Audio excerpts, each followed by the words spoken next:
so Don't believe everything they tell you. The government is there to confuse you. Take your money. Your taxes are paying for this. Your hard labor is paying for this ripoff.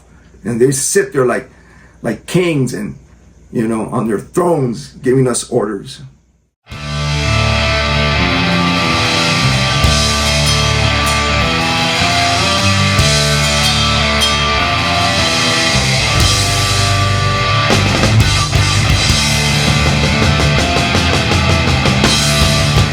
This is my buddy right here. I've known Mike for about 5 years, and him and I, we connected on these type of topics. So he hit me up, asked me about UFOs one day, and I was like, UFOs? Come on now. I said to myself, come on now, that's like something that I'm very into. So we started talking about UFOs, and when you start talking about UFOs, one thing leads to another, right? That's correct. We went down this way, we went down that way, and we haven't stopped since that day. We've continued to go, and that's why Mike is here. We're going to continue going here today. And today, what are we talking about, Mike? What I want to cover today is the Apollo moon landings that happened in 1969. But I want to begin by saying that, and clearly make it specific, that the Apollo moon missions was a fraud. It was a hoax and never did happen at all. The American people were taken for a ride. It's a propaganda, orchestrated, very well orchestrated. There's no doubt about it.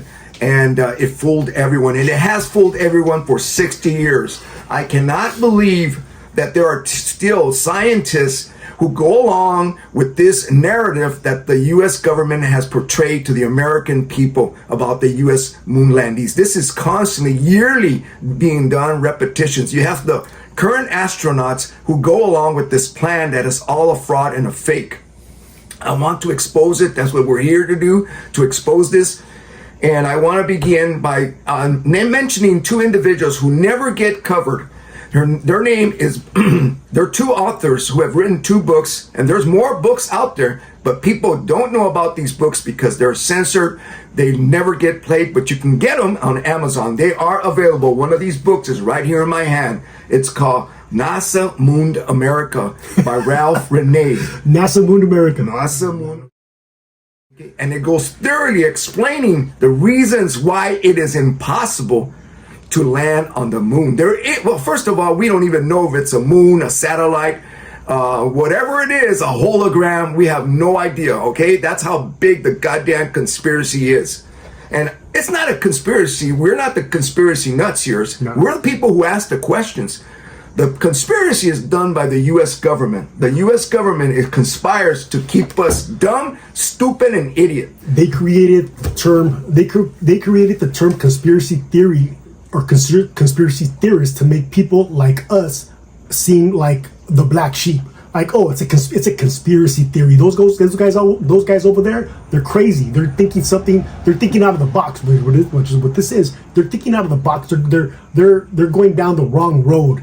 It's crazy to think like that. So conspiracy theory, I think that was made up after the JFK assassination, right? It was, yeah. Right? Conspiracy theory is a term that was created by the FBI or whoever it was, fucking CIA, to discredit us, to discredit people who are asking questions, because people were asking questions about JFK and people are asking questions about, this is fucking huge, Mike, the moon landing. Because my whole thing is, well, I started looking into it. And why would somebody fake the moon landing? It has to do with politics.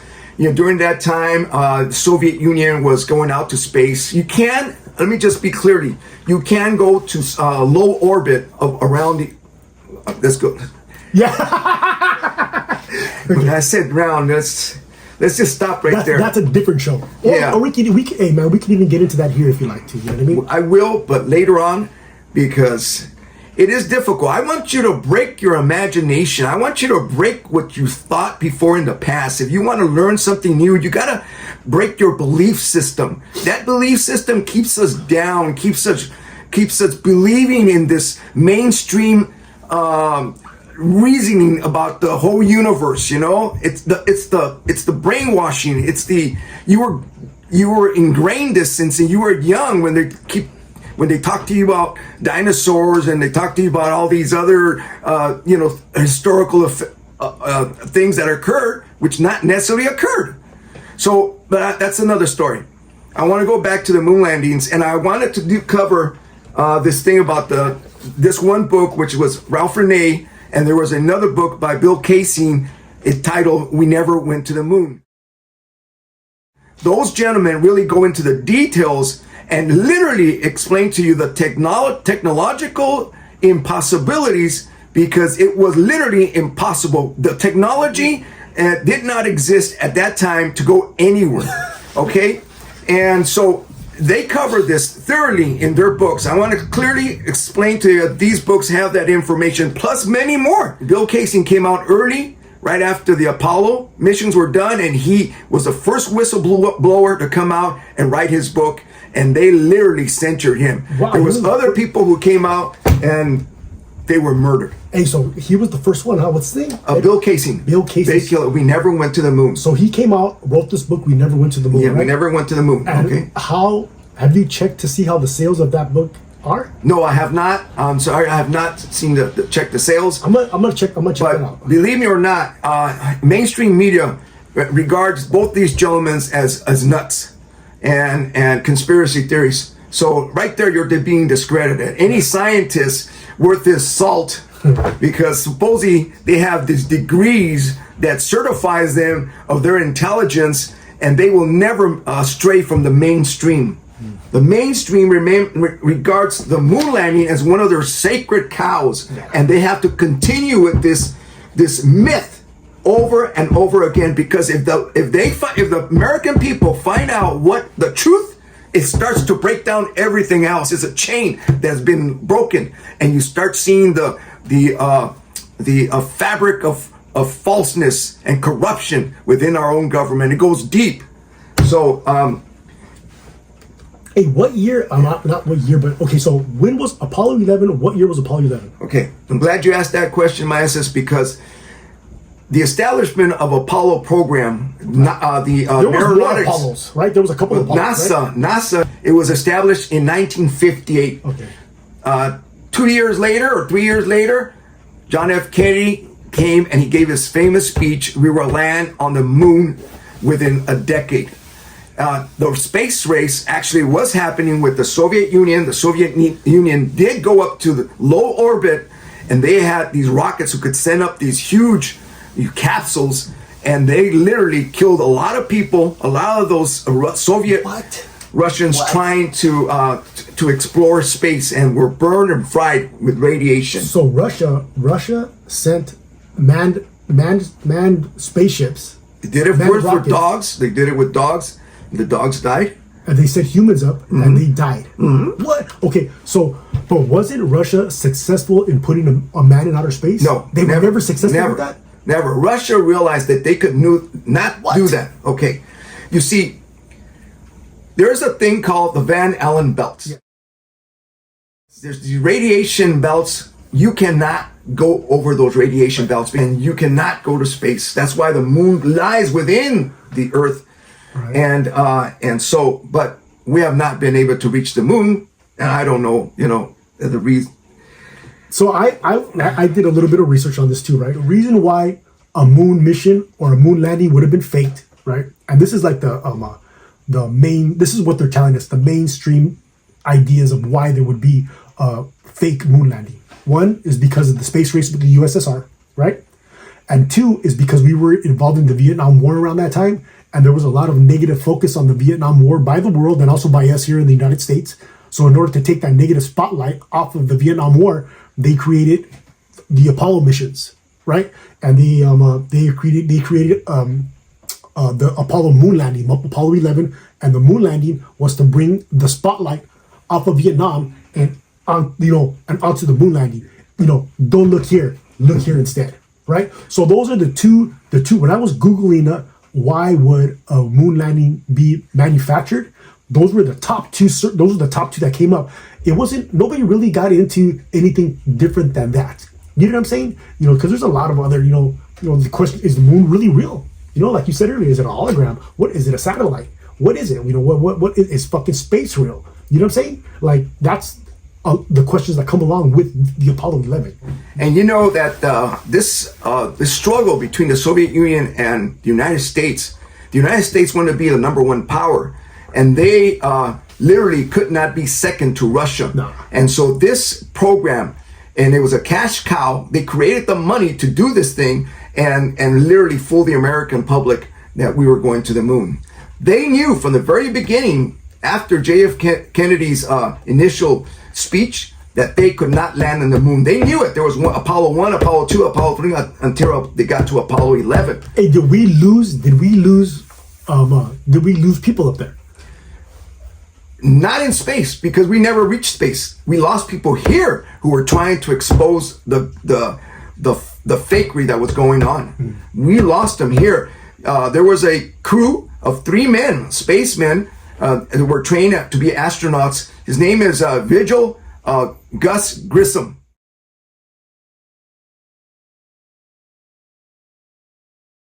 Oh, Grissom. Grissom. He knew that the Apollo program was fake, and he would see initially everybody's on board that this is going to happen. They hire technicians, they hire engineers, they hire all these people, and we're going to the moon, and they start making you really believe. But the upper echelons, the elite, they know that they can't. They're going to try to fake it. So they hired this Hollywood producer, Stanley Kubrick, to do the onset, filming of the moon. Right. Then they have another compartment where they deal with the computer. So you got the Apollo guidance computer, which now they bring other people like MTI engineers to come and build this thing, because there wasn't no existing computer. Literally, this computer began from scratch. And what was that computer for? To guide the so-called capsules and the LM to go to the moon and then land on the moon and then bring it back. Okay.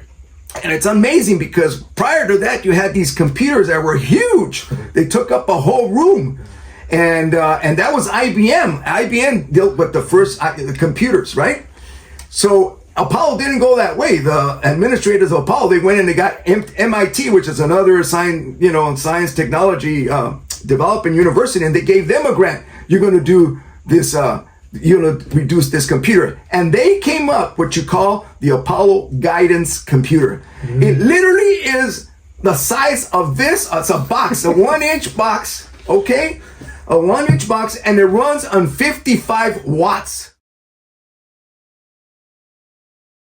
I mean, look at the watts. Like your light bulb has more. 55 watts, and the so-called, the speed and whatever is like your cell is 10 times more powerful, okay, than the actual computer that went to the moon. And you know why? Crazy. Because they didn't do it. They can make anything. Bullshit is best. At least they could have bullshitted a little bit better, right? Correct. Correct. And that's like a common theme throughout this whole whole thing, right? yeah. If they could, at least, if you're gonna fucking bullshit better than what you're bullshitting. I wonder if they look to the future and they said to themselves, you know what? Technology is just going to evolve, right? It's going to evolve from where we're at, and sooner or later, people are going to realize that what we're saying right now, right here about this moon landing, sooner or later they're going to figure out that it was all fucking bullshit because of the evolution of the technology. You know what I'm saying? So now, where we are at right now with technology, can we look back at the technology that was there on the moon landing and say, what the fuck? That was impossible to do it then. And now I know that people are asking, how come we never went back to the fucking moon? How come we never went back to the moon? And NASA has said we lost the technology. Exactly. They lost the technology. They lost the blueprint.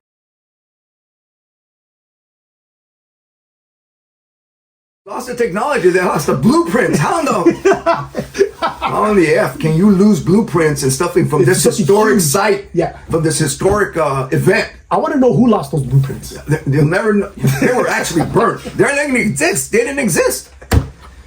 So it was so planned out, so meticulously planned out and elaborated so that it fooled everyone. Yeah. Okay? It fooled everyone. So that's the computers. We have the Apollo, the spacecraft itself.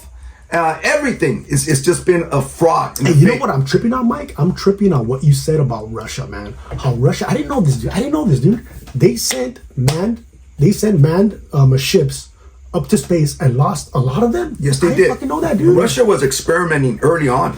You know, well, the Germans were very meticulous in experimentations. Adolf Hitler, he wanted to really develop the V2 rocket and so forth, you know. And by the way, Erich von Braun, he was one of the engineers who developed was trying to develop the V2 rocket in Nazi Germany. Okay, so if we're going to talk, are you going to give a little... Okay, he was part of Erich von Braun was brought, after the World War II, Erich von Braun was brought over by America to the United States to work exactly on creating the Saturn II, the Saturn rockets that went to the moon. And that was Operation Paperclip.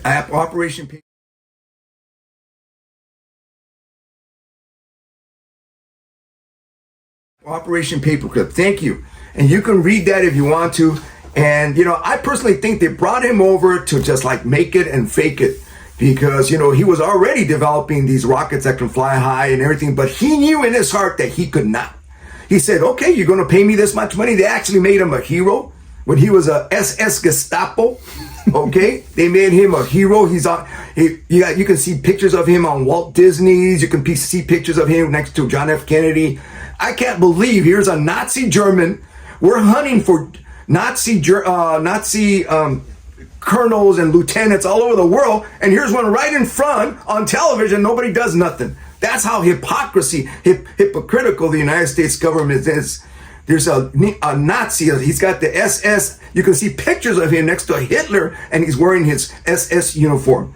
And so I also heard that I don't know if this is true or not, but during Operation Paperclip, that the United States, we brought, you know, the best technicians, engineers, scientists, doctors. We brought the best that Nazi Germany had to offer, and we brought them to the States. But I also heard that Russia took some too. Oh, absolutely. They took some. Hey, Mike, I got a question. Hey, do you think, you know how they say, you know, Hitler? I'm getting off topic a little bit, but this is, you know, a little bit. But this is a good question. So, Hitler, right? Hitler was exploring the world, right? And he was looking for ancient technology, right? He was looking for ancient artifacts. He was trying to do his best to collect these ancient artifacts. You know, supposedly, I don't know what the name of the spear is, but he got the spear that was plunged into Jesus Christ's side here while he was on the cross. Supposedly, he got that. He stole right? it. He stole it, right? From a museum. He also put his dad's hands on Charlemagne's sword. I know that he was looking for the Ark of the Covenant. He was looking for the Cup of Christ. And there was a couple of there was a couple of artifacts that he was out there looking for. Actually, he was looking for all of them because he had this interest in other worldly type of powers, I guess. You know what I mean? And supposedly they made contact with other beings, not from where we are at, not from the United States, or not from Earth, somewhere outside of Earth. And do you think that is one of the reasons why Operation Paperclip happened? Well, absolutely. So we didn't have that. So here in the States, we didn't have that information. So we went out there fucking and brought them from. If your enemy has the information, what are you going to do? Burn it? No, you're going to bring it and use it yourself. So when Russia was the first country that went into Germany, into Berlin. Berlin was the rat hole of Adolf Hitler. He had his little tomb there and the whole thing. They went in there and they were able to take out not only these scientists or whoever they got, and it's top secret, but all the paperwork and information that would belong to the Nazi German regime. And they brought it back to Russia. Okay? Russia has it. There's also a conspiracy. Well, I don't want to see a conspiracy or whatever, that Adolf Hitler never died in his bunker. And they never were able to find his dental records, and that would disappear. And there's been other things that he possibly could have took off in a submarine to South America and ended up dying at an old age in South America. What about Antarctica? You think he went to Antarctica? No, I don't think he went to Antarctica. It's too cold. He already had. There was already a colony of Germans living in South America, expatriates of the Nazi regime. And that's where he probably went and felt safe. And of course, Argentine Perón, the president of Argentina, gave him permission to do that. They immigrated in exchange for gold and other treasures. he was raping all of Europe. So they took all this stuff. They took gold. They took basically gold bullion.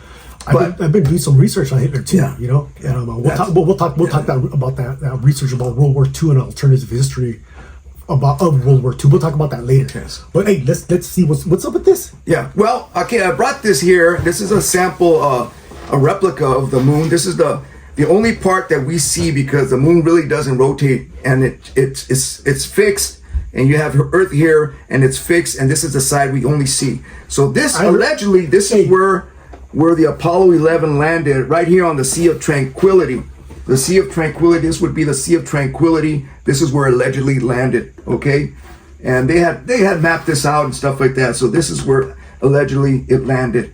And we don't know what the moon is today. I personally don't know what it is. But it's not, I don't think, a satellite because it doesn't orbit around the moon. All other satellites are orbiting around the sun, and they all spin and so forth. So that's another subject about space, and kind of leave that alone right now. I was reading that the moon, it does rotate, right? And the Earth rotates as well, right?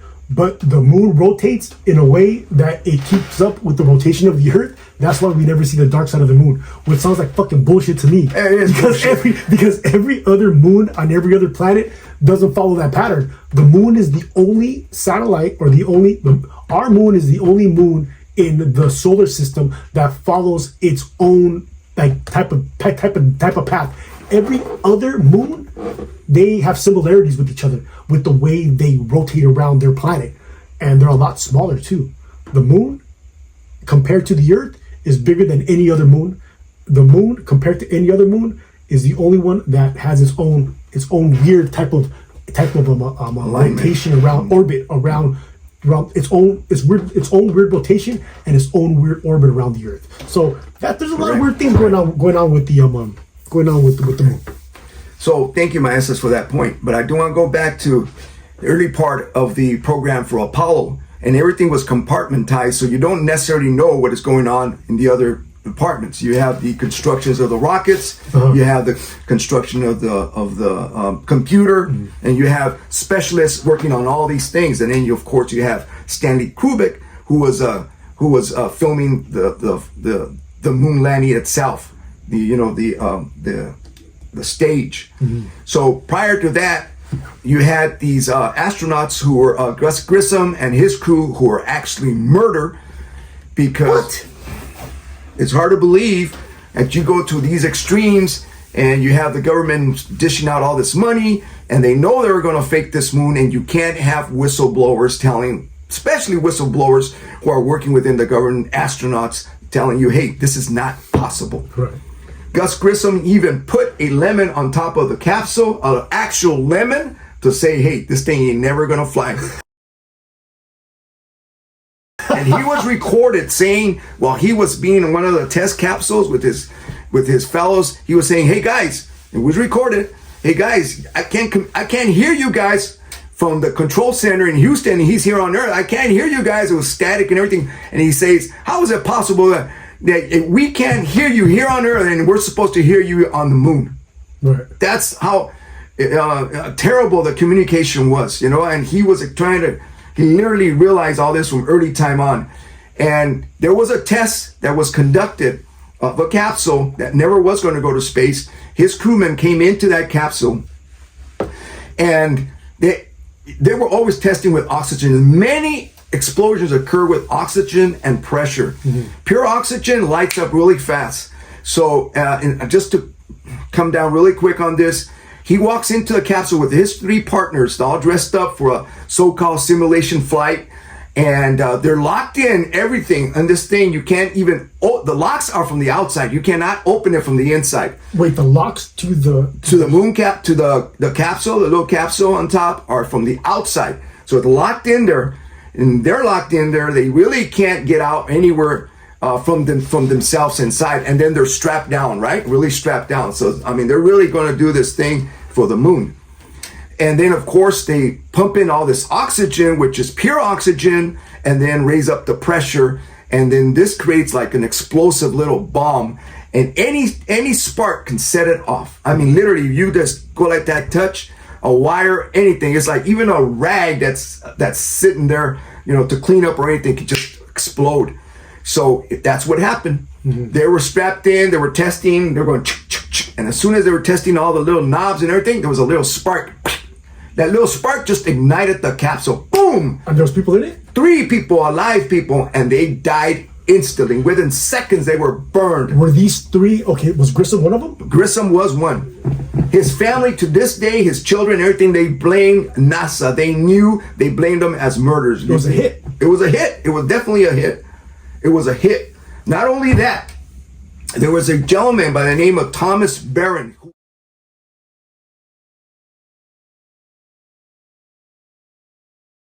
was a quality control inspector for NASA. Early on, this man took his job seriously. He was on every little spot, making sure that there was even the cleanliness of, you're dealing with, laboratory stuff, equipment, and you got sure it's not contaminated and everything. So he went down the line and realized from the very beginning that, hey, there's something fishy going on here, because even the employees were like kicking back. They didn't know nothing. They didn't complete their assignments. They left things around. They dirtied up things. And he was writing it down. This is an infraction. And he's writing it down.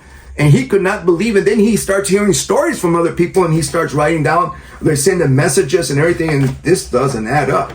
So he starts compiling a book. What? Okay. A report that he's going to submit to Congress. Okay? A congressional record. What was this guy's name? Thomas Barron. Look him up. Thomas Barron. Okay. Look him up. And he writes a 500-page report. And he does.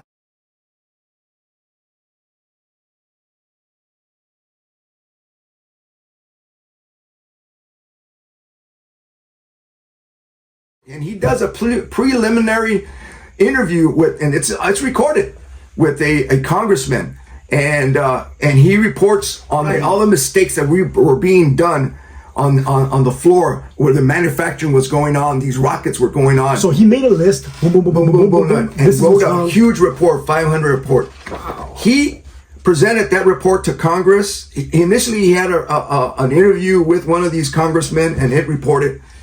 But after he submitted the report and his congressional testimony, a week later, he has an accident with his wife and his daughter in his car. What?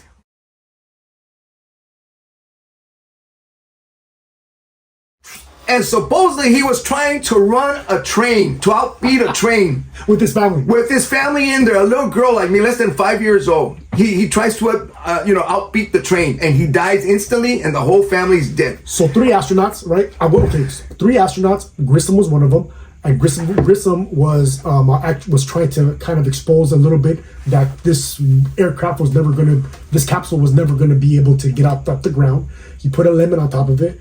There's pictures of that.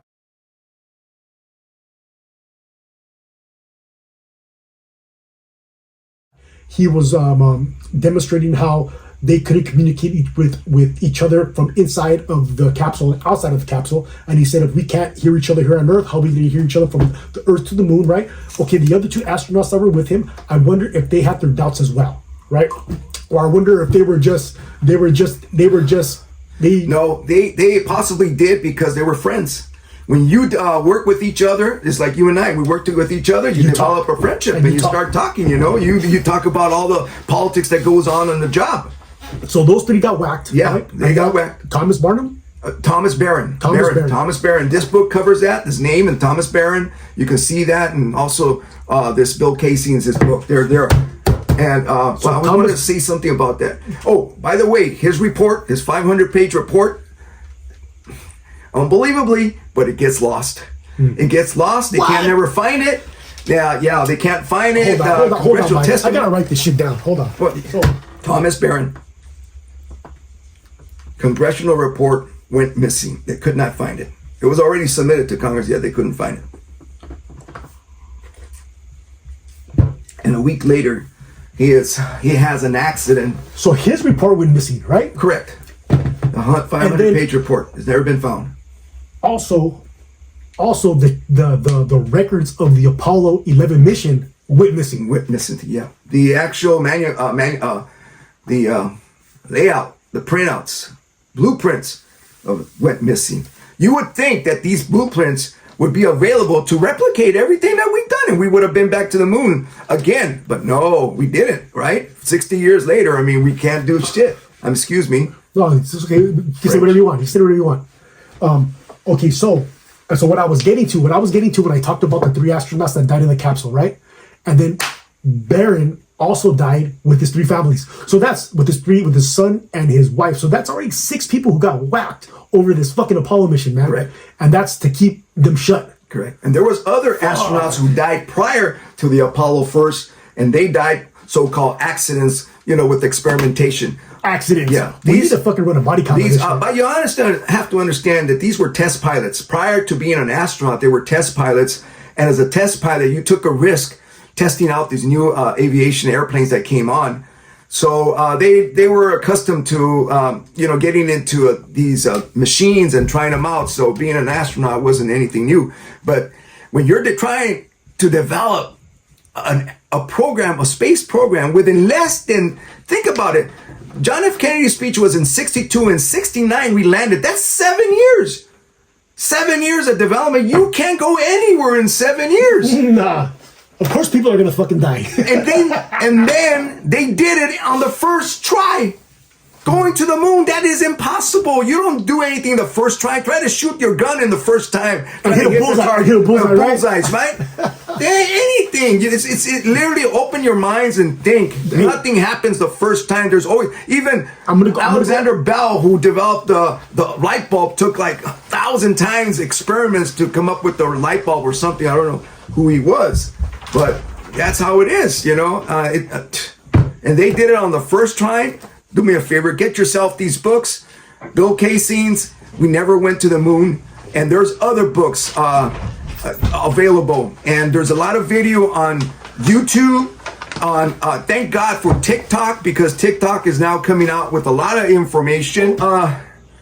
And deep down, we never went to the moon, okay? There are so many fallacies. It's all there recorded on the photographs. You can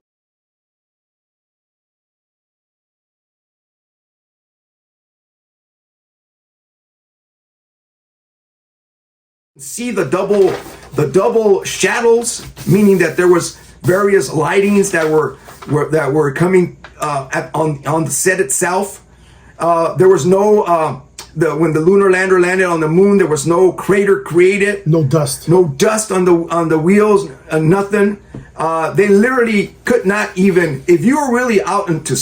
By the way, the flag. Okay, a flag was waving. That's done because the air conditioning inside the actual studio. There's no atmosphere on the moon. There's no atmosphere on the moon. And check this out. The moon, supposedly, okay, has 250 degrees Fahrenheit. It's 250 degrees Fahrenheit during the sun, and like at night, it's like really below zero. I don't know, many degrees below zero.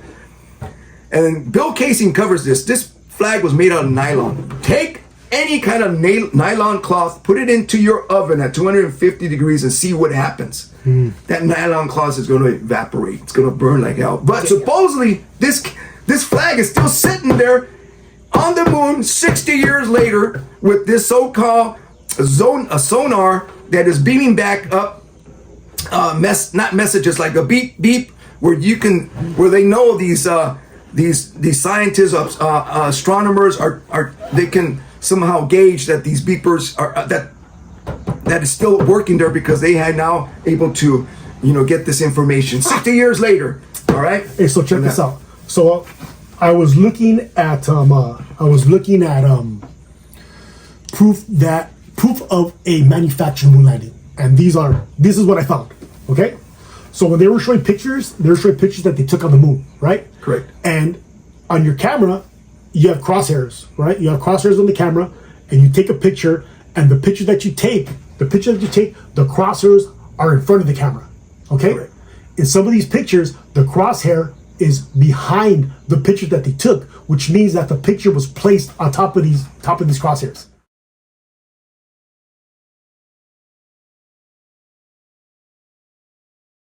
Right? So that's one of them, right? Correct.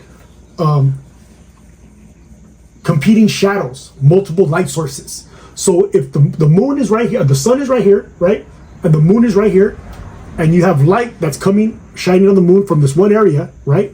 But shadows are being cast on different sides. What other light was there?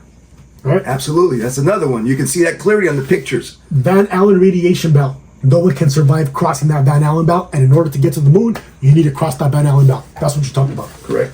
Stanley Kubrick, all right? Yes. Stanley Kubrick, he made The Shining, right?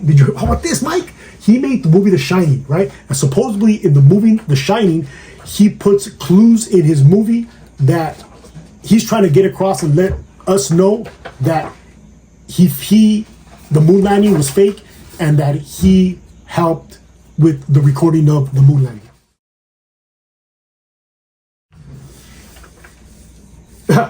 NASA said, we lost the technology to return to the moon. Absolutely. How the fuck can you do that? A historical moment, you lose all this information. That is incompetence at its worst. Yep. I actually saw a recording of Stanley Kubrick. People say that it's fake, but some people say that it's real. Yeah. So who knows? Hey, and that's what I always say, Mike. We don't know the truth, man. We don't know the truth about shit. Yeah. Therefore, anything is fucking possible. All right, what's up, man? What's going on? Yeah, I just wanted to show you a picture. This is a picture that was taken of the astronauts after they came to the moon, and they're talking to President Richard Nixon at that time.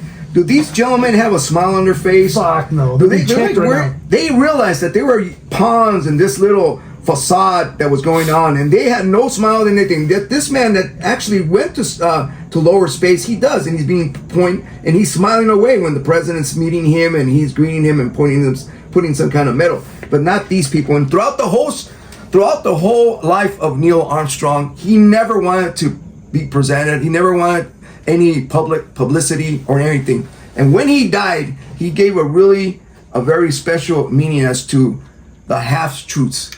He mentioned that there was something about when we can always reveal the half-truths. I don't know the exact quote, but he was trying to expose what was going on. He knew himself that we never went to the moon. And well, you know, these astronauts, they get paid very well. They get a really nice salary, and their whole life is set. So you can, you know, just like Buzz Aldrin, he became an artist, and his pictures sell the world over. He's the second man who was walked on the moon, and they sell for thousands of dollars. So he's set, and he's got all these presentations that he does and everything. He continues. To this day, the whole myth is continued over and over and over. And last night I was watching this engineer, the computer engineer, and from Cisco, and you can tell they came up to him and said, "Hey, here's some money. Just do this presentation on the computer on these Apollo guidance computers. Right. Validate our narrative. Narrative. Okay, exactly. So and of course you validate it to all these scientists. They don't know shit from Shinola regarding the actual workings of this computer."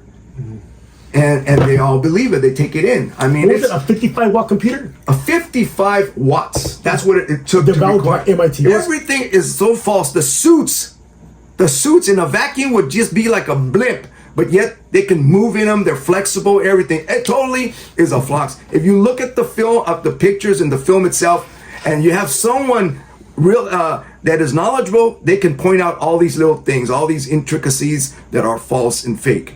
And they need to be pointed out, because if you don't know anything and they say, "Hey, this is a gun. Did you know this is a gun?"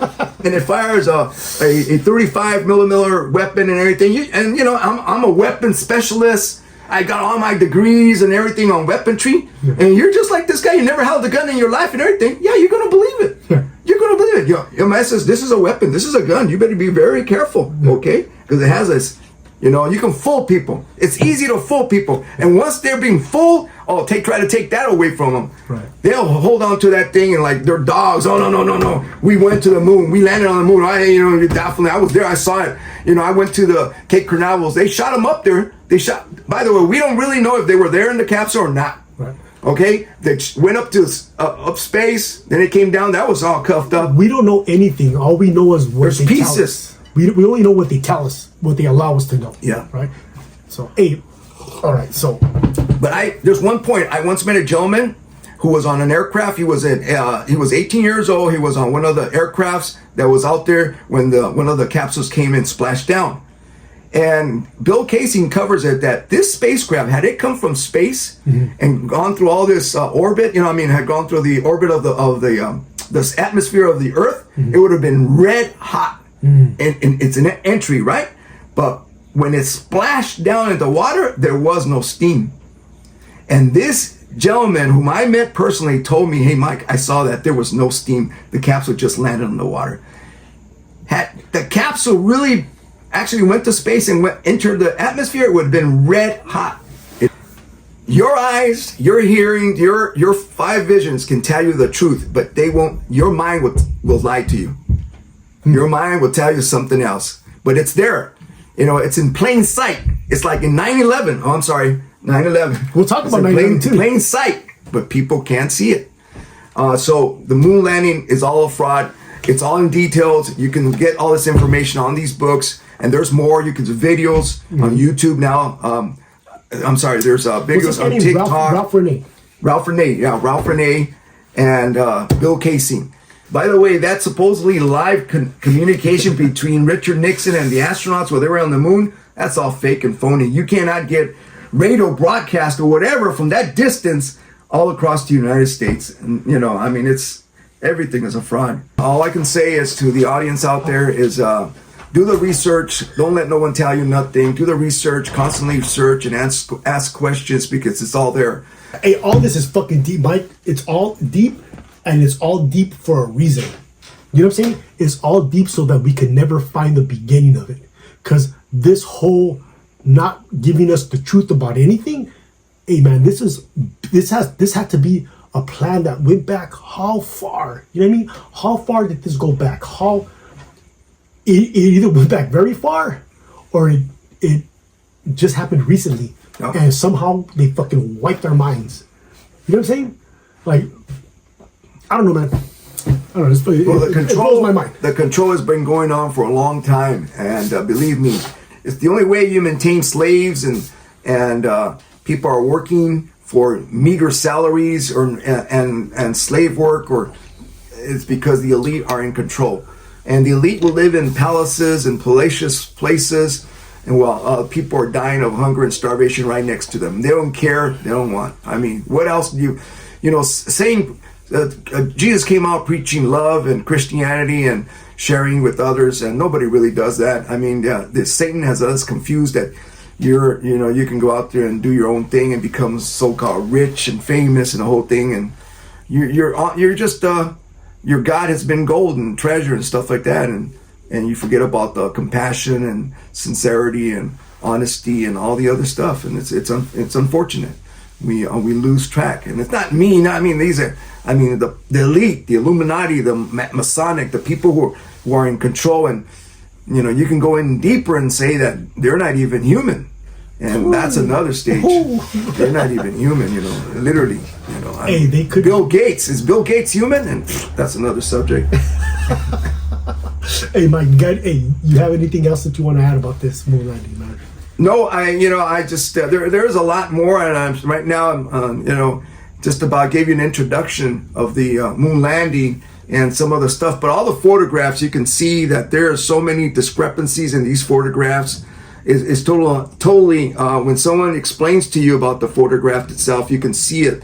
Even the landscape, the suits, the cameras, the film. There's no possible way you could have film, and the radiation in that film would have destroyed the film. So it doesn't make sense. All technologically, it was impossible.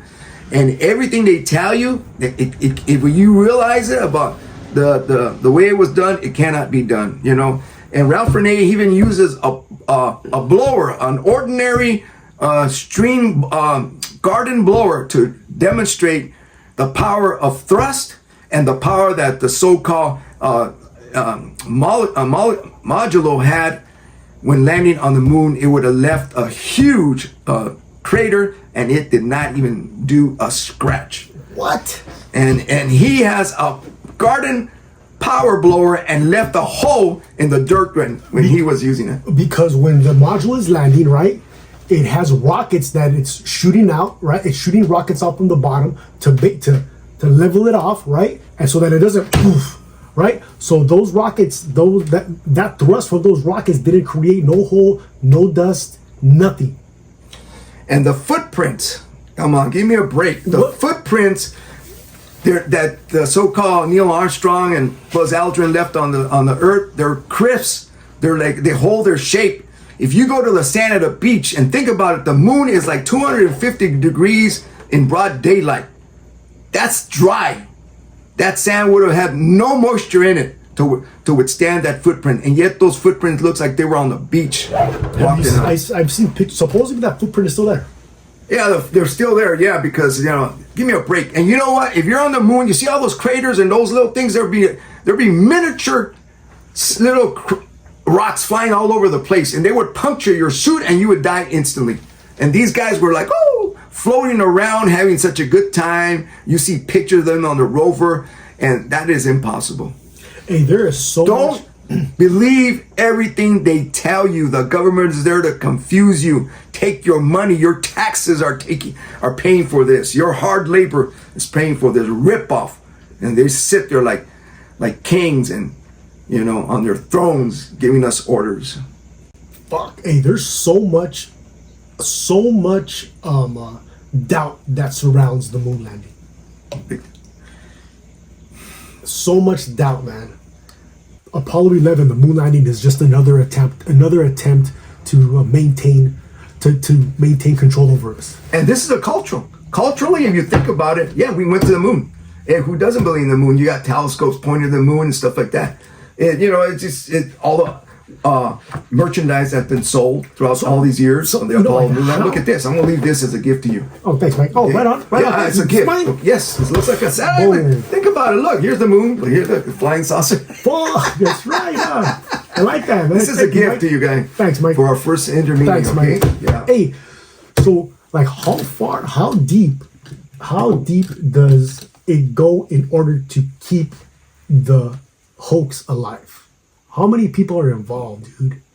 Well, you have 1,000 people. You even have us. Those are people who are brainwashed, who continue with the narrative. Mm-hmm. Come on. You guys are lunatics. Why even talk to you, Come on, man. It says you're crazy. What are you talking about, man? Let's not even talk this subject because it's just so bizarre, so impossible. Yeah. Don't even bring up it. Don't talk it. Don't discuss it. Right. Once again, we're going back to the reason is for control. That's control, yeah. To keep the truth from us. Right. Keep us dumb and stupid and continue working. Keep a dumb society, right? Because a dumb society is developing our inner easy society to control. And keep us dumbed down. Not just in our mind, but also with our abilities. Correct. Our abilities. I think it's our abilities. Put a cap on us so that we're able to be controlled. Correct. And there's there are people in this world who don't have a cap. Yeah, I'm assuming there are. And the people without that cap are the ones who are controlling us. Yeah, I can see that. Yeah. Are they from here? Are they not from here? I don't know. I always thought about the politicians, they can't be doing this. Bill Gates can't be doing this. What's Bill Gates' agenda? Depopulation? He's not. You know what? Well, he's an extraterrestrial or some kind of reptilian. If it's anybody who we know about, we know about, they're just doing the bidding of somebody who we don't know about. You know what I'm saying? Satan. Like what is evil? Can you describe what is evil to me? Now I'm asking you a question. Can you describe evil? Can I describe evil? I think evil. Oh man, it all depends on who's committing it, man. Because I have a saying that I say to myself: in order to accomplish good, one must sometimes participate in evil. So, you know what I mean? Like, if somebody's trying to threaten my family, I'm gonna fucking kill him, right? And is killing somebody evil? Is just the act of killing somebody evil? Or do you have to take into consideration the circumstances? If you really believe in what you're saying about the belief that if you stay away from all the negative, evil will not approach you. Right. You will be safe. Right. It's amazing what my sister-in-law talks to me about. She is on the side that we create our own evil. Right. We are creating our, people would come over and assault us and stuff like that because we're afraid. Right. They'll come over. We attract that. We attract that. Thank you. She talks about that. She talks about that. There's a philosophy of attraction, the law of attraction. Look it up. Right. I know exactly what that is. I practice the law of attraction. The law of attraction, right? She talks about all that. You can attract evilness, badness to your. Dude, I want to get her on, dude. The law of attraction. She's big on that. Big on that. You think she'd come down? I don't know. I'd have to ask her. Yeah. She asked me to send her the video, so you better edit it really nice. I got you. Don't even, hey, I'm not editing shit. This is how it's going down. No, I will. I'll edit it. All right. Hey, and on that, dude, you good? I'm good. You have anything you want to say? You have anything else you want to say? Plenty, but I don't have the strength and the stamina to do it. Hey, brother, you're always welcome here.